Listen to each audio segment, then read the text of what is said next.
Si Lord ang may anointing ano sa bakit talaga itong topic nila aking bali ito yun yung pagpapahan ng Diyos sa atin. Amen? Kung meron po kayong Biblia, kung wala naman ay hangin makibukas po yung mga Biblia kung meron sa Book of Job chapter 10 verse 12. Book of Job, o sa Tagalog po, chapter 10, verse 12. Thou hast granted me life and favor, and thy visitation hath preserved my spirit. Ako'y pinakalooban mo ng buhay at kagandang loob, at pinamalagi mo ang aking diwa ng iyong pagdalaw. Tayo manalangin. Maraming salamat, Panginoon, sa iyong mga salita sa hapon ito. At ang iyong mga salita ay patuloy po na maging pagpapala, kalakasan, pagtuturo sa bawat isa po sa amin. At ang iyong mga salita po, Panginoon, ay patuloy po, Diyos, na maging pagkain ng aming kaluluwa at maging kalakasan niya po ng bawat isa po sa amin. Salamat po, Panginoon. Ito po namin dinadakila ang sasalamatan sa hapon ito sa pangalan po ni Jesus. Amen.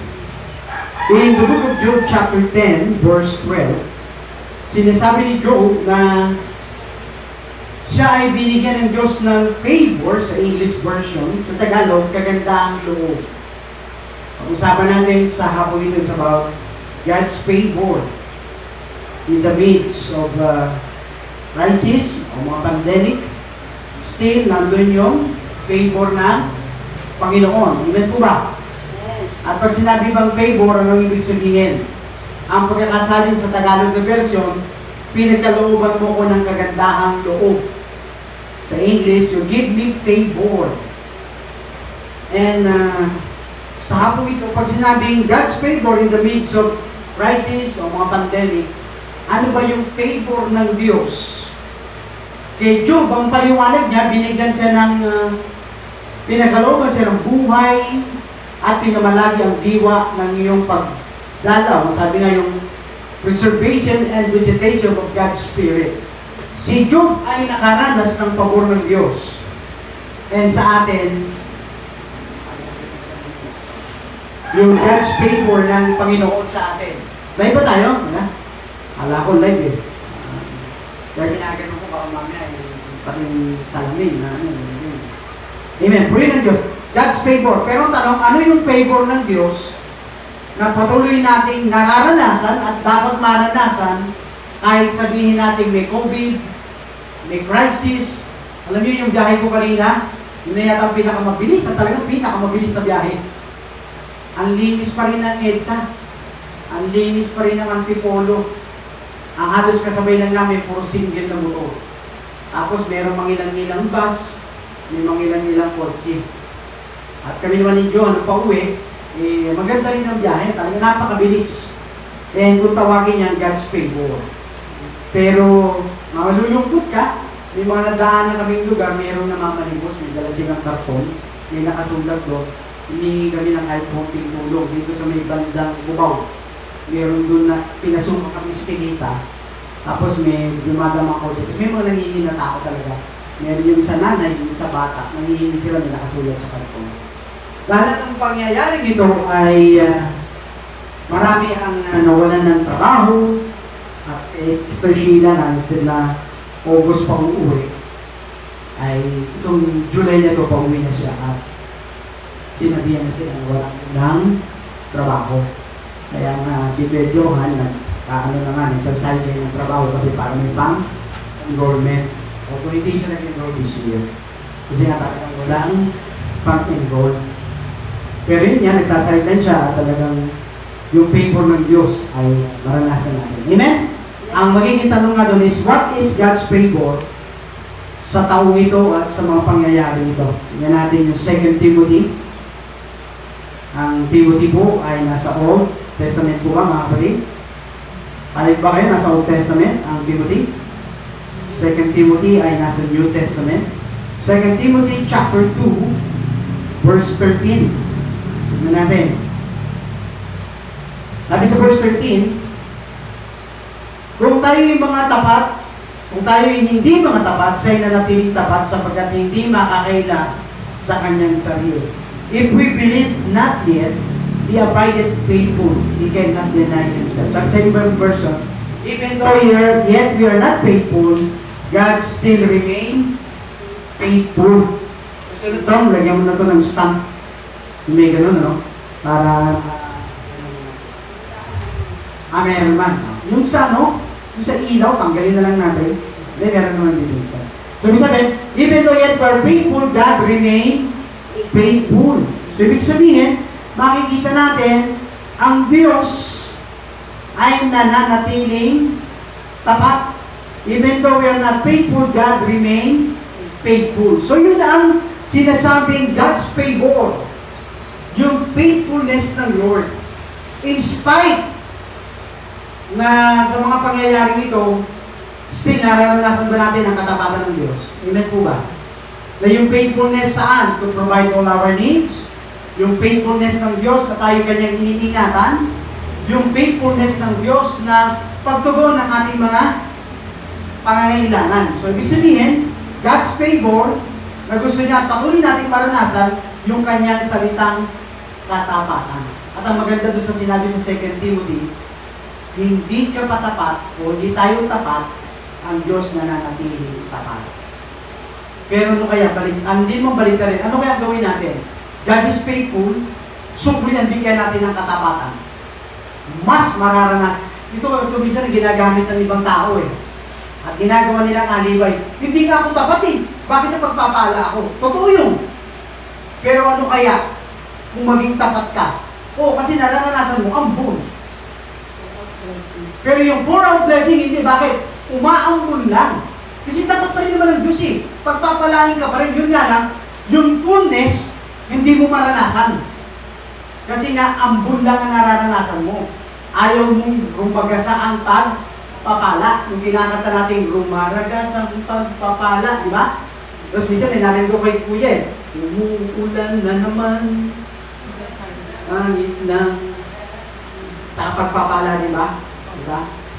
Ibig sabihin, hindi mo maranasan talaga yung buhos ng pagpapala. Bakit? Kasi nga yung katapatan. Pero ang Diyos, He is faithful and kung susuklian pa natin ng katapatan, yun ang maganda. Diba? Kaya, God's favor is faithfulness. Maging tapat ka, hindi ka patapat, ang Diyos tapat na. At praise God, talaga naman for almost 3 months, we receive God's faithfulness. We experience God's faithfulness. Sa 3 buwan ba? Meron ba tayong araw na hindi tayo kumain? Tanungin ko kayo, may araw ba tayo hindi kumain? Meron ba wala? Mali bang, talaga ikaw mo sabi, hindi ka kakain. Ano nanay, na-experience po ninyo, kayo po yung ilang araw bang nanay dito? 10 buwan ng nanay, naranasin bang hindi tayo kumain? Hindi, ano? Yun nga eh, tama yung sabi ni nanay eh. Kasi nag-aalala yung ibang tao, pero siguro naman pag anak ka ng Diyos, hindi ka niya pababayaan. Yan po ba? Yun nga yung sabi ko kanina eh. Naalala ko yung nakaburog si Pastor, teacher nyo. Yung pangalan nun? Lelia. Doon ko narinig yung ang kamatayan ng mga anak ng Diyos na matuwid ay kasiyahan sa Diyos. Yun ang ginamit kong verse kanina. Na yung kamatayan ng nanay Gabriel ay sa harapan ng Diyos, kaligayahan doon sapagkat makakasama niya ng Panginoon. Wala nang iyakan, wala nang karamdaman, kasi 3 weeks na nakahiga si nanay doon talaga. O na nakakausap. Pero siyempre, yung nakikita mo, bedridden, tapos pag may sinabi ng doktor na ganito, pambiling ganito, kaya tayo pa naman, Dok, gawin mo lahat ha, para lang mabuhay.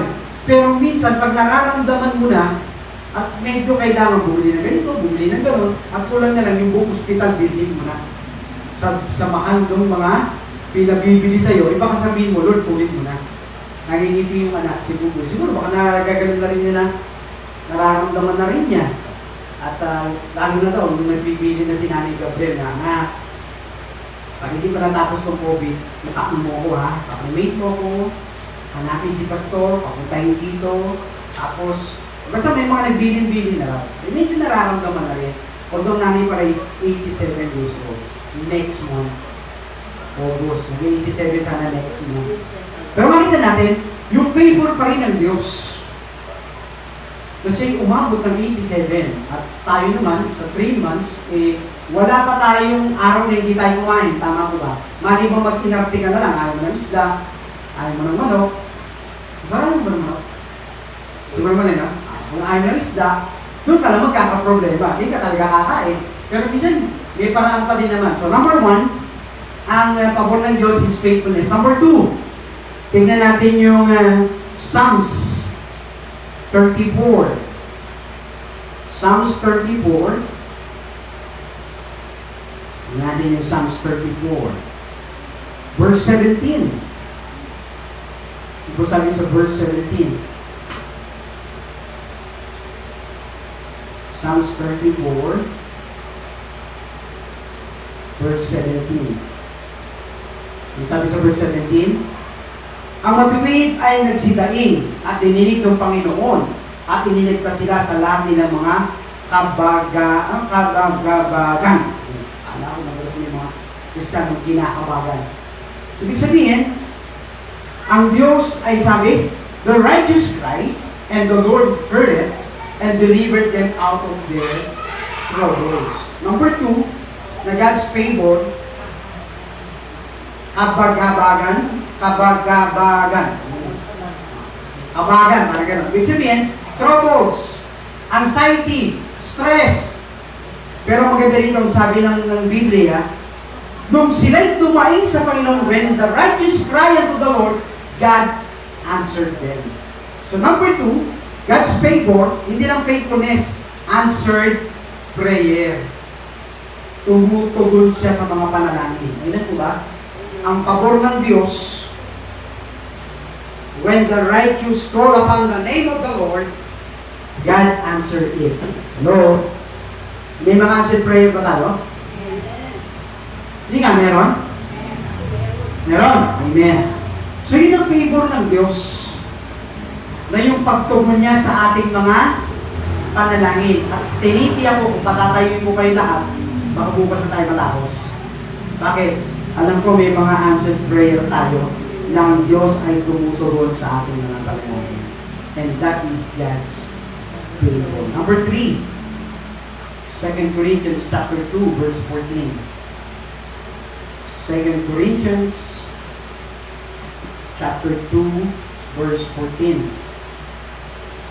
Sabi sa verse 14, now, thanks be unto God, which always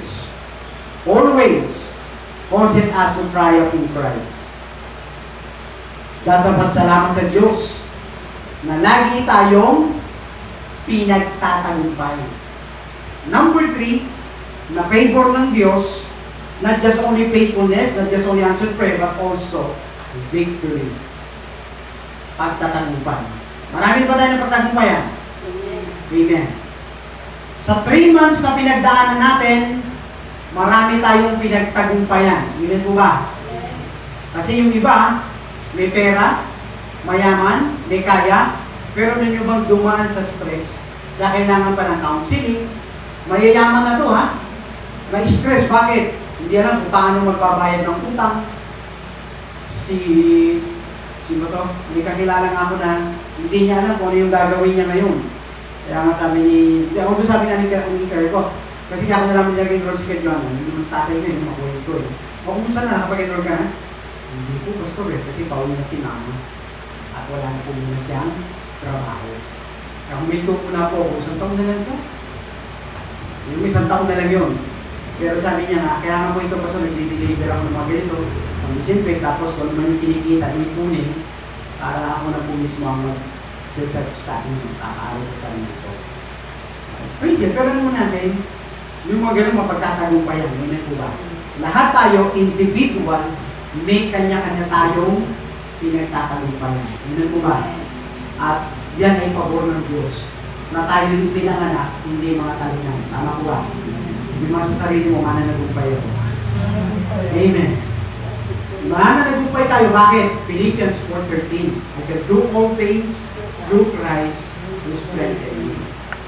Nagtatagumpay ka dahil pa rin sa Panginoon at dun sa abilidad at kakayahan na binibigay ng Diyos sa atin. Lagi natin, at huwag natin kakalimutan, nagtatagumpay tayo sa larangan, sa bawat area ng ating buhay, dahil pa rin sa Panginoon. Amen? Number 4. Ano pa po yung favor ng Diyos? Deuteronomy 28. Deuteronomy 28. Tignan po natin yung verse 10. Ang sabi ng verse 10, "And all the people of the earth shall see that thou art called by the name of the Lord, and thou shalt be afraid of thee."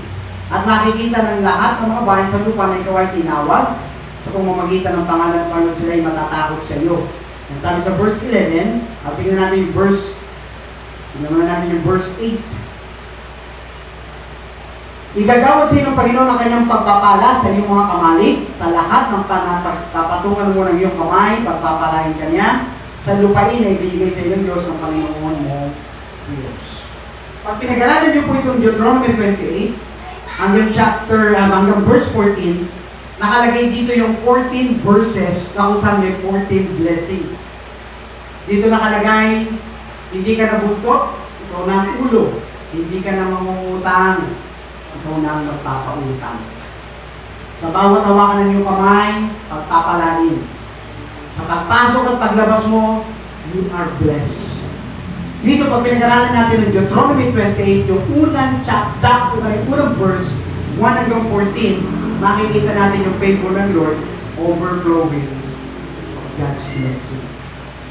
Pero, ang sikreto doon, obedience. Pero, mag-overflow yung blessing, ito marunong ka sumunod, pero God's favor, mag-overflow yung blessing. Amen? Mag-overflow. When I say overflow, may hawak akong baso, sinalinan mo ng tubig na galing sa pitcher, na mapuno yung tubig dun sa baso, umapaw dito sa may pulpito, bumaba sa pulpito sa sahig, at simula doon sa sahig, kumano yung tubig. That's overflowing. Kumbaga sa una, umaambon lang. Tapos ng ambon, lumakas na, ulan na. Tapos ng ulan, bumabagyo na. Tapos ng bagyo, bumaba yung pagpapala. And that is God's favor. Overflowing of God's blessing. Pero ang blessing, lagi ko sinasabi, huwag mong titignan sa material na bagay palagi. Tama po ba? Kasi pag tinignan mo sa material na bagay, maraming Kristiyano nadi-disappoint. Bakit? Bakit siya may kotse kami? Bakit siya naganda ng bahay kami wala? Ang believer yung mga yan. Hindi nakakilala sa Panginoon. Pero tignan mo ang cellphone, Samsung. Tignan mo ang cellphone, Huawei.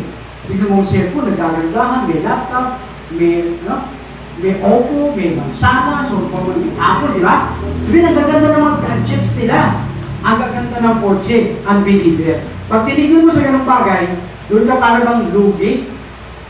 Pero tignan mo ang overflowing ng God's blessing sa bawat area ng iyong buhay. Mayaman nga, hindi naman makakatulog. Mayaman nga, wala namang kapayapaan sa bahay. Mayaman nga, pero makita mo yung pamilya, binira magsabay-sabay sa bahay. Sira ang pamilya. Pero wala naman masama sa magiging mayaman. Pero yun nga eh, tignan mong blessing sa bawat area ng iyong buhay. Yung kumain ka ng 5 beses isang araw, blessing yun. Nakakatulog ka ng maayos, blessing yun. May hawak ang cellphone habang nagpipits ang pastor, blessing yun. Tama ba yun? Hello? Hello? Yung bilang kabataan, nakapag-aaral ka, blessing ng Lord yun. Amen po ba? Maraming area sa buhay natin, nakakala natin, hindi tayo pinagpala ng Diyos. Pero pag tinagdan mo, nag-overflow yung blessing ng Lord. Amen po ba? Amen. And last, para mabuo po yung favor. Faithfulness, answered prayer, victory, overflowing of God's blessing. Tingnan natin yung Psalms 85. Psalms 85, doon sa letter R, para mabuo yung favor. 85 verse 110. Sabi dito, Panginoon, ikaw ay naging lingap sa iyong lupain, iyong ibinalik ang nangabihag ng hako, iyong pinatawad ang kasama ng iyong bayan, iyong tinakpan ang lahat nilang kasalanan, Iyong pinawi ang buong buhok mo, iyong tinaligdan ang kabangisan ng iyong gamit. Especially dun sa verse man, ang sabi, Panginoon, ikaw ay naging lingap sa iyong lupain, iyong binalik ang mga bihag na ako. Sabi sa English, Lord, thou hast been favorable unto thy land. Thou hast brought back the captivity of Jacob. You restore the joy of their salvation. So, ibig sabihin, last, para mo po yung favor, isang favor ng Diyos, restoration. Ano man yung nawala, kayang ibalik ng Diyos. Amen? Kayang i-restore ng Diyos. Amen po ba? Kung ano man yung inagaw, ninakaw ng kaaway, kayang ibalik ng Diyos sa iyo ng doble. Siksik, hindi na tumapaw. Kayang i-restore ng Diyos. Whatever been broken, God can restore it. Nangyari yan sa isang bansa sa Africa. Si Rob Mahoney, yung great evangelist, na-assign niya sa Africa, kaya kinala niya sa Africa na talagang great evangelist. Isang araw, pinuntahan siya nung samahan ng mga witchcraft kasi ang Africa, talagang marami niyang witchcraft. Hinahamon siya, kung ang Diyos mo talaga magaling, sige, magtagisan tayo, sabi gano'n. Ang ginawa ng mga naghahamon kanino sabi ko kanina? Rob Mahoney. Ang nangyari, sabi sa kanya, sige, magtagisan tayo ng kapangyarihan, parang gano'n. Ang ginawa ng mga witchcraft, yung saging na nakatayo, winasak lahat, pinatumba. O ngayon, sabi niya sa susunod, ikaw naman magpakita sa amin ng kapangyarihan. O sige, sabi niya.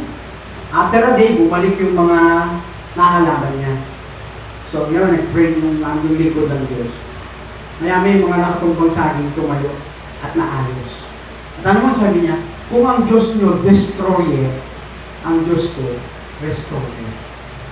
At talagang ginamit, great evangelist din sila Mahoney sa lugar ng Africa. At doon pinakita mo, kung ang Diyos destroyer, ang Diyos restorer. Nasira buhay, mawasak ng pamilya, ay kayang i-restore ng pamilya. Amen? Yung mga, especially our relationship with God, kayang i-restore ng pamilya. So because God is a God of restoration. At yun ang favor ng Diyos sa atin. Kung sa nagdaang 3 buwan, pakiramdam natin, may ninakaw ang kaaway sa atin, may nawala dahil sa COVID, kayang ibalik ng Diyos yun. Amen? Pero sa totoo lang, ang COVID, may naindulot din maganda eh. Sa totoo lang, bakit ang tao mas lalong lalapit sa Panginoon? Natutong tumawag sa Diyos. At naniniwala ko yung mga nawala ng trabaho, ayaw ibalik ng Diyos yun. God can restore it. Amen po ba? Tayo maraming sa mga Lord, maraming salamat po. Nang pabor mo ay patuloy na maranasan ng sambahayan po namin ang bawat mga mananampalataya ng Panginoon. And also, Lord, we pray for our nation, the Philippines. Yung favor mo, Panginoon, ay patuloy mong maranasan ng aming bansa, Panginoon. Na kung patuloy ng aming bansa, ay patuloy na lalapit ang Panginoon bahit sa iyo, Panginoon. At salamat po sa buhay ng mga mananampalataya ng iyong mga anak, ang katapatan mo po, Panginoon. Salamat sa pagtugon mo sa mga panalangin. Salamat sa pagtatagumpay. Thank you, Lord, for overflowing of God's blessing. Restore mo po, Panginoon, yung mga wala ng trabaho ng mga mananampalataya. Ayaw mong ibalik ito, Panginoon. Restore the body of Christ, O God. Especially, Panginoon, yung mga nanlalamig ang relasyon sa iyo, Panginoon, ng mananampalataya. Restore them. Manumbalik sila sa iyo at muling maglingkod sa iyo, Panginoon. Salamat po. Yung mga kapatiran na nakakaranas ng kalungkutan, restore the joy of their salvation. Comfort them at patuloy na kayong maging kagalakan po nila. Salamat, ang pabor mo ay patuloy na maranasan ng tao. Salamat, ang pabor mo maranasan ng iyong gawain, Panginoon. Thank you, Lord, ang pabor ay patuloy na maranasan ng gawain sa Frisco, ng gawain sa Fairview, ng gawain sa Bulacan, ng gawain po sa Murong, Panginoon. Salamat po. Let your favor will overflow sa body of Christ, O God, even in our nation. Salamat sa hapong ito. We love you, Lord. We honor you. We glorify you, O God. Sa itong lahat ng paborito sa mga. Sa pangalan po ni Jesus. Amen. Magandang hapon po.